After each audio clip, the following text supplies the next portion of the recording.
নব, অনেক ধন্যবাদ, কনগ্রেচুলেশন। নব হচ্ছে আজকে ডিপ্লোমা ব্যাংকিংয়ের সেকেন্ড পার্ট পরীক্ষা ছিল, তো সে হচ্ছে 6টা সাবজেক্টই পাশ করেছে এবং ভালো রেজাল্ট করেছে। আমি বলছি বাসায় আসার সময় আজকে আমার লাগে মিষ্টি নিয়ে আসবা। কী নিয়ে আসছো বলো তো? মিষ্টি আর এটা হচ্ছে মিষ্টি, এটা হচ্ছে চিকেন ফ্রাই, আর এটা পাউরুটি। আর কি এগুলোই আনছো? আর কিছু আনলা না? এখন তুমি কি খুশি? আমি তো তোমার রেজাল্টে খুবই খুশি। প্রতিদিন 2টা করে পরীক্ষা দিছো, প্যারার থেকে পাচ্ছ। তার মধ্যে সবচেয়ে বড় কথা, প্রতিদিন 2টা করে পরীক্ষা দিছো। সকাল একটা পরীক্ষা, বিকাল একটা পরীক্ষা, 3টা পরীক্ষা এরকম করে 2টা করে পরীক্ষা দিছে। মানে 3 ঘন্টা 3 ঘন্টা করে 6 ঘন্টা লিখছে। সে লিখে এসে সে অসুস্থ হয়ে গেছে, মানে এমন অবস্থা ছিল তার। যাই হোক, আমি খুবই খুশি, অনেক ধন্যবাদ নব।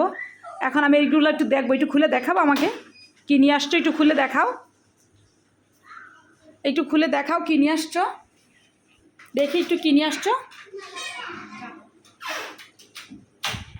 আচ্ছা, এটা কি মিষ্টি নব?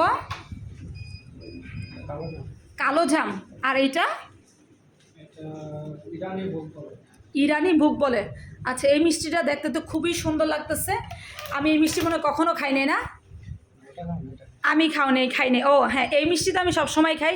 এটা আমার খুবই পছন্দের একটা মিষ্টি। আর এইটাও। আর এখানে নিফরার জন্য সিপি। আর নবর হচ্ছে সবচেয়ে ফেভারিট খাবার, যেটা আসলে না বললেই নাই, সেটা হচ্ছে ব্রেড। সব সময় এই ব্রেড নিয়ে আসে। ব্রেড দিয়া নব হচ্ছে কি হচ্ছে সেটা, ব্রেড দিয়া ডিম পোস্ট খায়, ব্রেড দিয়া রুটি খায়, এগুলো হচ্ছে নবর প্রিয় খাবার।